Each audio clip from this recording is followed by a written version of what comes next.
I was shaking like it was snowing under my blanket.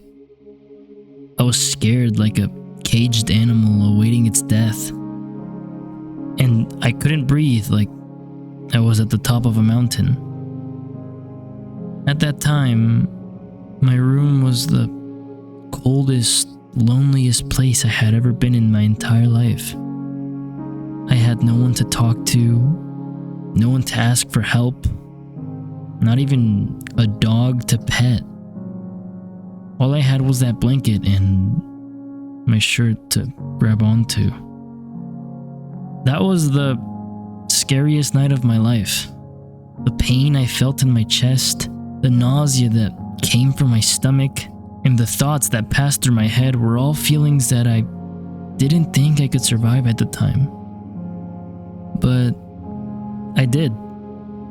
And a big reason why I did was because of a certain character by the name of Shinji.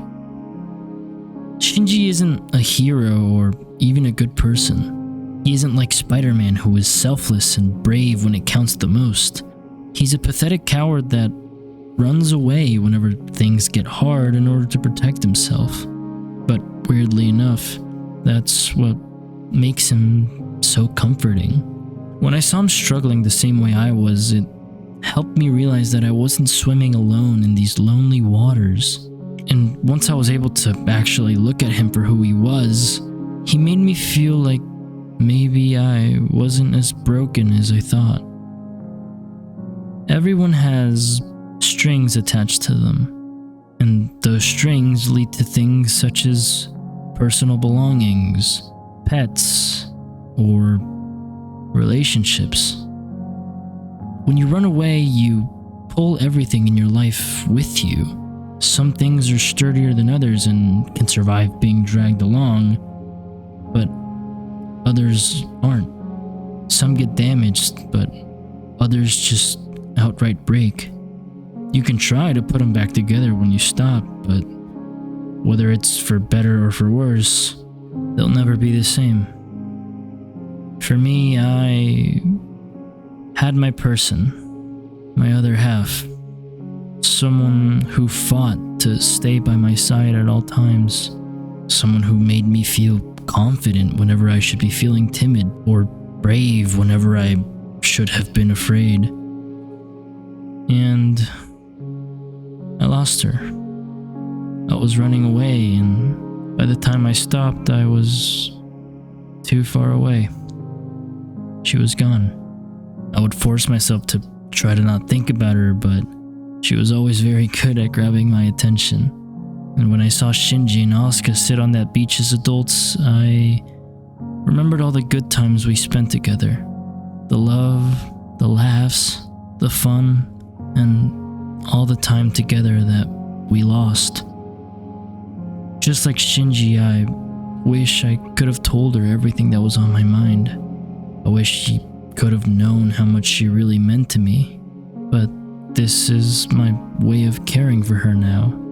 Losing her was enough pain to last me months.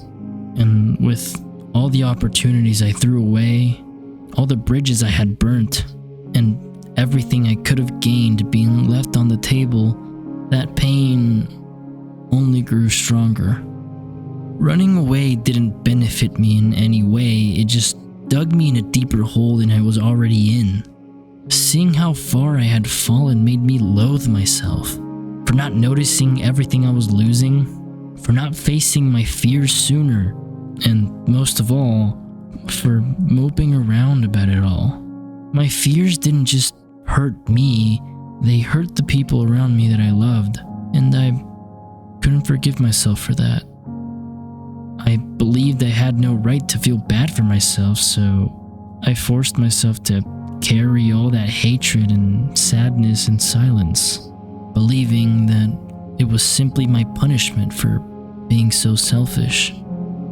That was until Shinji allowed me to view my situation from another angle. When I looked into myself, all I could do was bash myself for my mistakes. But when I saw Shinji, I simply saw a boy doing the best he could with the tools he had at his disposal.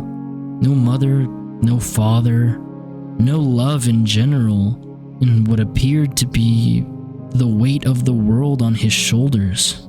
He was only a kid. No one would blame someone at that age and under those circumstances for being afraid.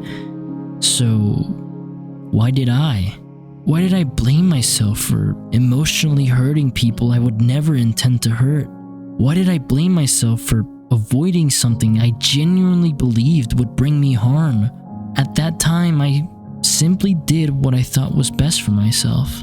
There was no way I could have foreseen all of this happening, so why would I expect myself to? I held myself up to a standard I could have never met, and without Shinji, I don't know if I would have ever realized that. It's easy to look back at our flaws and condemn them, see them as curses that make you lose worth as a human being. But they aren't.